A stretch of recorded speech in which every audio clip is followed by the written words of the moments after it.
বর্ষা শরৎ হেমন্ত শীত বসন্ত ছয়টি পাখি ছয়টি রূপে সে বাংলাদেশে ছয়টি রূপে সে বাংলাদেশে ছয়টি সুরে করে ডাকাডাকি গ্রীষ্ম বর্ষা শরৎ হেমন্ত শীত বসন্ত।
আসসালামু আলাইকুম।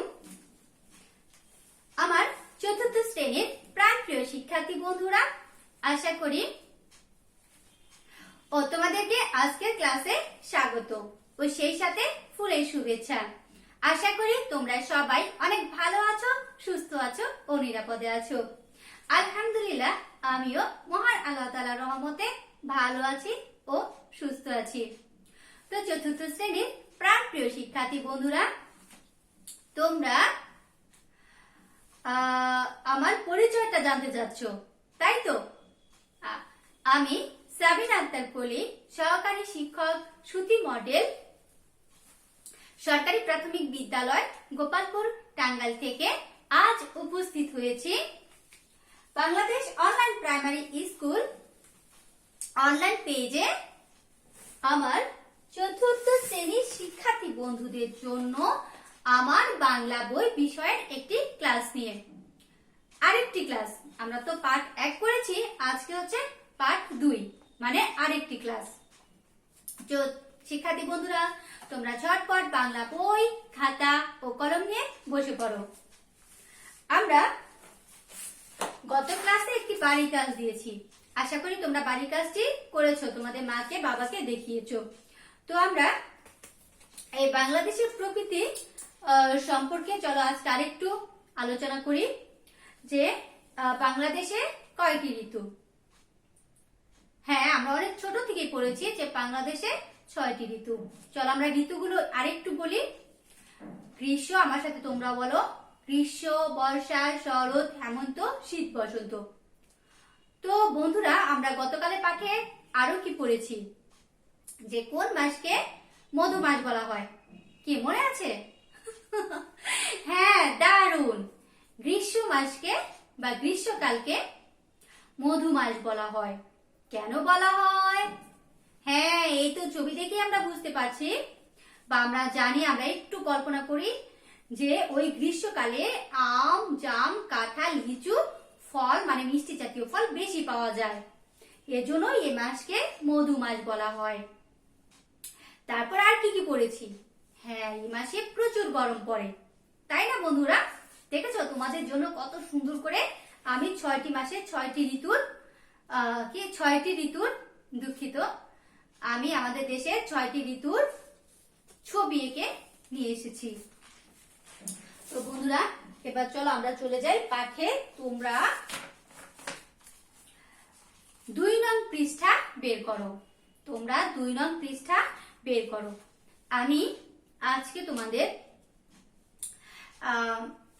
এই পাঠ্যাংশটুকু আমি তোমাদের এখন পড়ে শোনাবো, তোমরা আঙ্গুল মিলিয়ে অনুশীলন করবে। গ্রীষ্মের পর আসে বর্ষা, বর্ষায় আবার একেবারে অন্য চেহারা। দেখো কি খুঁজে পেয়েছো? হ্যাঁ, এজন্য ধন্যবাদ। আকাশ তখন কালো ঘন মেঘে ছেয়ে যায়। বৃষ্টি পড়ছে তো পড়ছেই, কখনো বড় বড় ফোঁটায়, তবে ধীরে ধীরে, কখনো হুড়মুড় করে, কখনো পড়ছে ঝিরঝির করে খুব হালকা। এ ধরনের বৃষ্টির একটা নাম আছে, একে বলা হয় ইলশে গুঁড়ি। আর বড় বড় ফোঁটায় প্রচুর বৃষ্টির নাম মুষলধারে বৃষ্টি। কখনো আবার পড়ে ঝমঝম বৃষ্টি। নদীতে তখন ঢল নামে, বর্ষায় ফোটে কদম, কেয়া আরো নানা ফুল। বর্ষার পরে আসে শরৎ। শরতের আবার সব পাল্টে যায়। শরৎকালে আকাশে সাদা মেঘ পেঁজা তুলার মতো ভেসে বেড়ায়।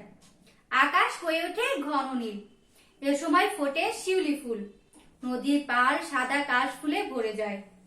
শরতের পর পাকা ধানের শীষ নিয়ে আসে হেমন্ত। শুরু হয় ধান কাটা। এ সময় কৃষকের ঘর সোনালী ফসলে ভরে ওঠে। নবান্নের উৎসব ঘরে ঘরে আনন্দ নিয়ে আসে। তো শিক্ষার্থী বন্ধুরা, এবার এই ছবিটির দিকে একটু মনোযোগ দিয়ে দেখো যে গ্রীষ্মের পরে কোন ঋতু আসে? হ্যাঁ, গ্রীষ্মের পরে আসে বর্ষা ঋতু। বর্ষায় আকাশের অবস্থা কেমন থাকে? আকাশ কালো ঘন মেঘে ভেসে বেড়ায় বা ছেয়ে যায়। তারপর এ সময় প্রচুর বৃষ্টিপাত হয়, তাই না বন্ধুরা? কি ছবি দেখেই বর্ষাকালের স্মৃতি মনে পড়ে গেছে, তাই তো? বৃষ্টিগুলো কখনো বড় বড় ফোঁটায় পড়ে, কখনো ঝিরঝিরে বৃষ্টি পড়ে। মুষলধারে যে বৃষ্টিটা পড়ে সেটি হলো বড় বড় ফোঁটায় যে বৃষ্টিটা পড়ে সেটি হলো মুষলধারে বৃষ্টি। আর ঝিরঝিরে বা হালকা যে বৃষ্টিটা পড়ে সেটা হলো ইলশে গুঁড়ি বৃষ্টি। তো আমরা পাঠ থেকে আজকে বৃষ্টির দুটি নাম সম্পর্কে জানলাম। তারপরে এ সময় কি রাস্তাঘাট, নদী নালা, খাল বিল পানিতে ভরে যায়, যে কারণে আমাদের যারা নিচের অবস্থান করে, ঢালু জমিতে যারা অবস্থান করে, তাদের যাতায়াতে অনেক কষ্ট হয়। আর এই সময় কদম, কেয়া ফুল ফুটে। তারপরে বন্ধুরা, শরতের পরে আসে কোন ঋতু বলো তো বন্ধুরা? ও দুঃখিত, এই যা আমি উত্তরটাই বলে দিলাম। বর্ষার পরে আসে কোন ঋতু? হ্যাঁ, শরৎকাল। শরৎকালে দেখেছো কত সুন্দর ঝলমলে আকাশ। হ্যাঁ, আমরা ছবিতে কি দেখতে পাচ্ছি? হ্যাঁ, একটু কল্পনা করি শরতের সময় আকাশের অবস্থা কেমন হয়।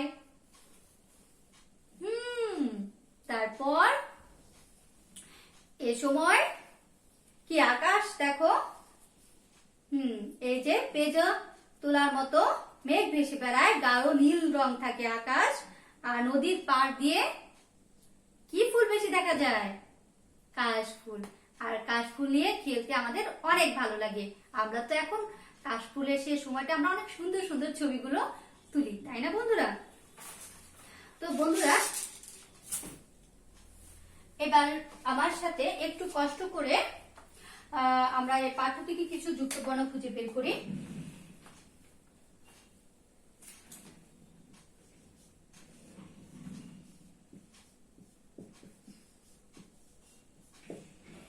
যুক্ত বর্ণ তোমরা ঝটপট খাতাতে লেখো।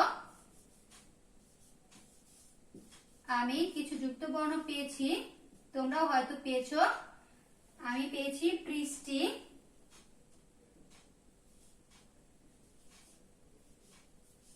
আমি পেয়েছি আনন্দ,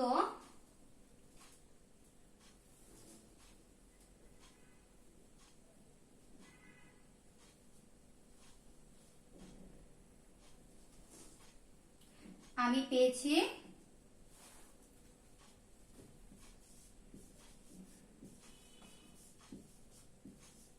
হেমন্ত। তো শিক্ষার্থী বন্ধুরা, এবার ঝটপট আমরা এই যুক্ত বর্ণগুলো একটু ভেঙে লিখি।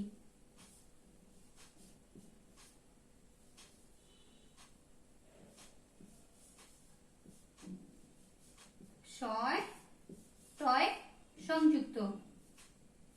এই তো, তাহলে আরেকটা নতুন শব্দ আমরা গঠন করি,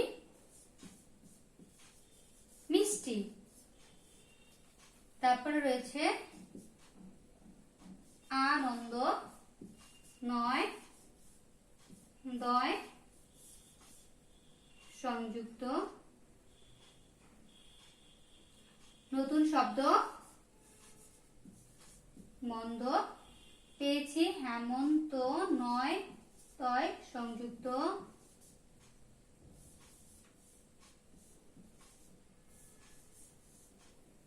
নতুন শব্দ অন্তু। শিক্ষার্থী বন্ধুরা, তোমরাও হয়তো নতুন নতুন শব্দ পেয়েছো, তোমরাও তোমাদের মতো করে লিখতে পারো। এবার বন্ধুরা আমরা চলে যাব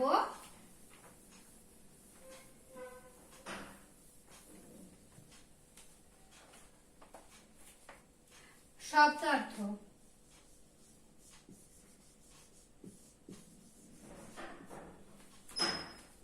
শব্দার্থ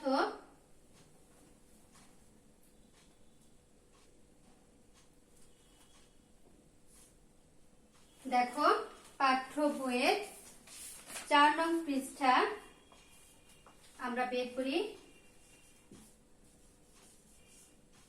দেখো, ইলশে গুড়ি। ইলশে গুড়ি এর অর্থ দেখো লেখা আছে, শব্দগুলো পাঠ থেকে খুঁজে বের করি, অর্থগুলি এবং শব্দ দিয়ে বাক্য তৈরি করি।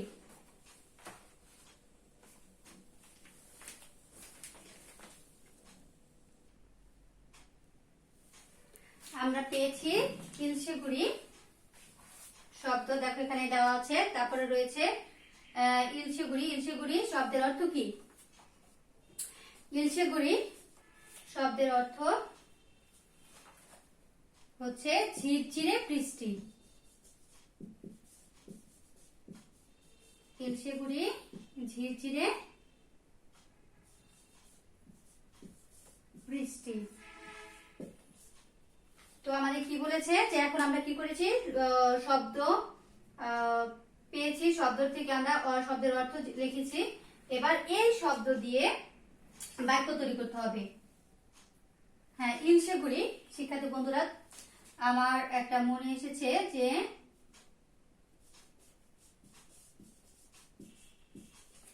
বাহিরে ইলশে গুড়ি বৃষ্টি পড়ছে। বাহিরে ইলশে গুড়ি বৃষ্টি পড়ছে। তারপরে রয়েছে কি বলো তো বন্ধুরা? হ্যাঁ, মুষল ধারে। মুষল ধারে এর শব্দের অর্থ খুব বড় বড় ফোঁটায় যখন বৃষ্টি পড়ে। খুব বড় বড় ফোঁটায় যখন বৃষ্টি পড়ে।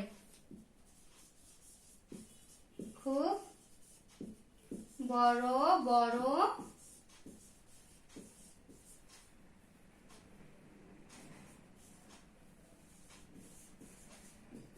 ফোঁটায়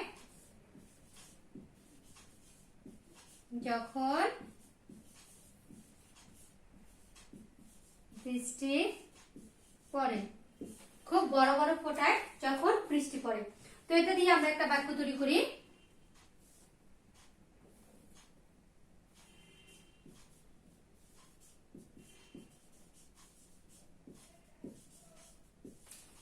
যে মুষলধারে বৃষ্টির শব্দ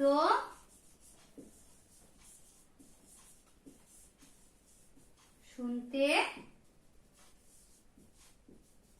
ভালো লাগে।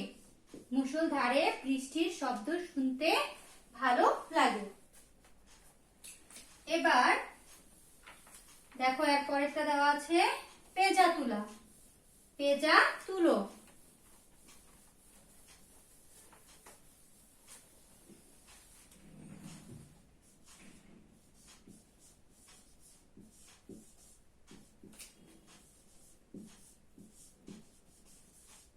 পেঁজা তুলো, পেঁজা তুলো যার অর্থ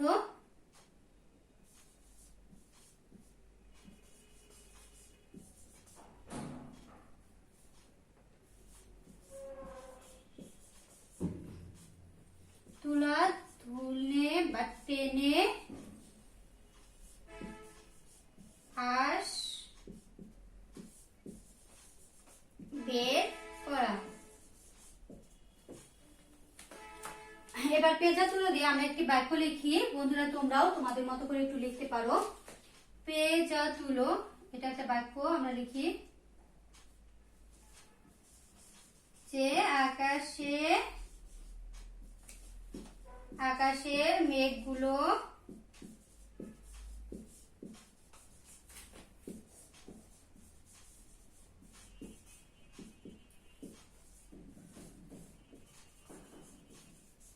পেঁজা তুলোর মতো ভাসছে বা ভাসে। পেঁজা তুলো, তুলা ধুলে বা টেনে আঁশ বের করা। আকাশের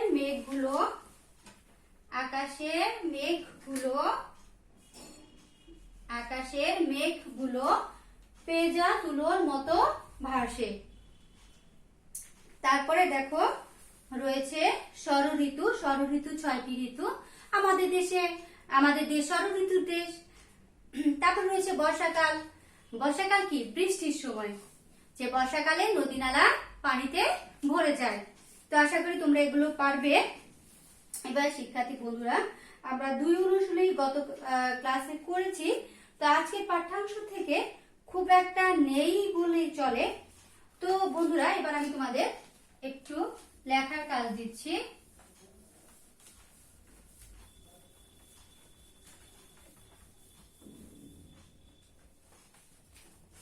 আজকের এই পাঠ্যাংশটুকু থেকে তোমাদের একটু লেখার কাজ দিচ্ছি, তোমরা একটু ঝটপট লিখে নাও।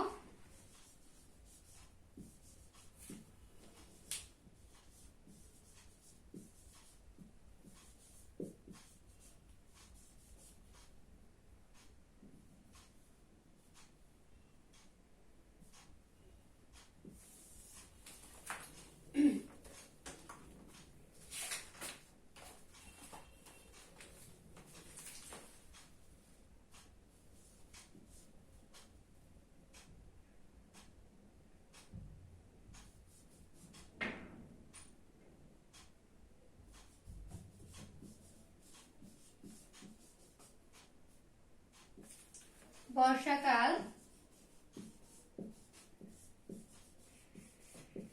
কোন কোন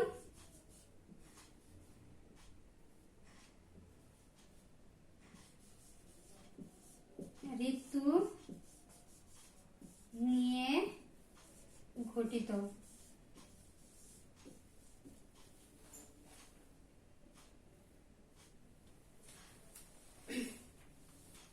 তারপর আরেকটি লেখার কাজ দিচ্ছি।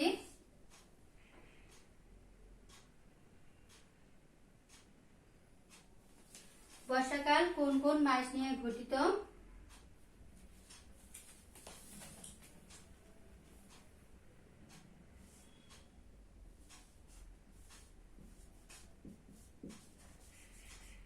যে মুষলধারে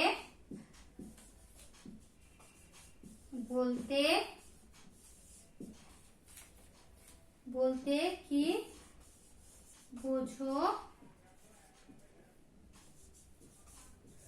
দুটি বাক্যে লেখো।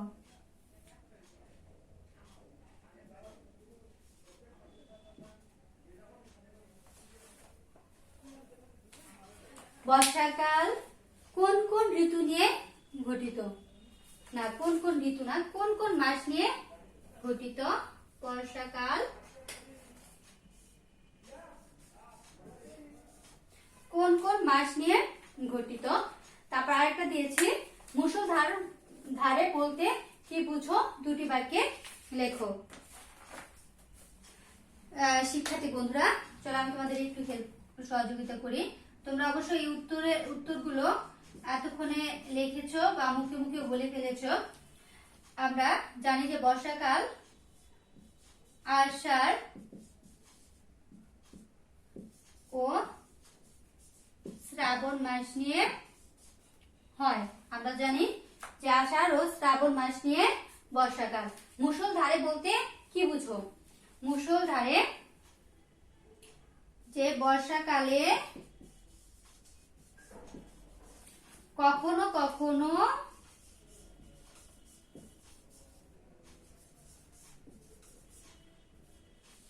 কখনো কখনো বড় বড় ফোঁটায় বৃষ্টি হয়। বড় বড়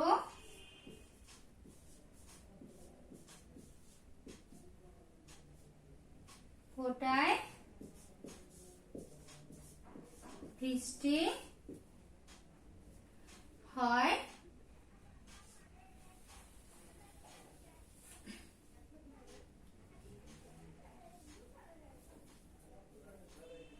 এই বড় বড় ফোঁটা বৃষ্টিকে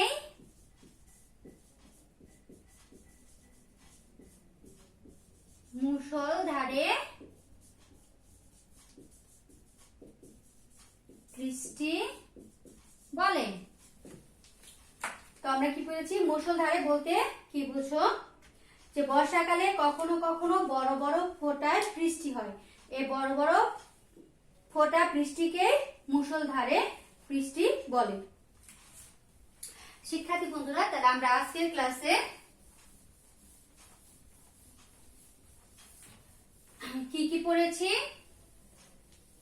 চলো একটু বলি। যে আমরা আজকের ক্লাসে আমরা প্রথমে কিছু যুক্ত বর্ণ খুঁজে বের করেছি এবং তা ভেঙে লিখেছি। তারপরে কিছু শব্দ অর্থ, এক অনুশীলনী শব্দ অর্থ যেটা পাঠের সাথে সংযুক্ত, এরকম কিছু শব্দার্থ আমরা জেনেছি এবং বাক্য তৈরি করেছি। তারপর তোমাদের কিছু লেখার কাজ দিয়েছিলাম। এবার শিক্ষার্থী বন্ধুরা, তোমরা বাড়ির কাজ নিয়ে নাও যে তোমরা কতটুকু বুঝলে সেটা যাচাই করতেই তোমাদের বাড়ির কাজ দেওয়া হলো। বাড়ির কাজ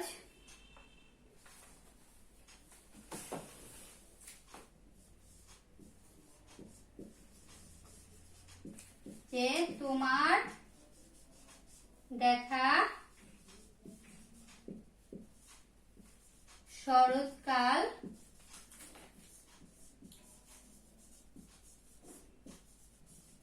সম্পর্কে 4টি বাক্য দেখো। তোমার দেখা শরৎকাল সম্পর্কে 4টি বাক্য লেখো। শিক্ষার্থী বন্ধুরা, তোমরা এই তো শরৎকালের ছবিটা একটু দেখে নাও। তখনকার আকাশের অবস্থা কেমন থাকে, তারপর সে সময় কি কি ফুল ফুটে। আশা করি তোমরা ছবি দেখে অনেকটা পারবে। তো আজ এ পর্যন্তই। সবাই ভালো থাকো, সুস্থ থাকো। দেখা হবে পরের ক্লাসে। আল্লাহ হাফেজ।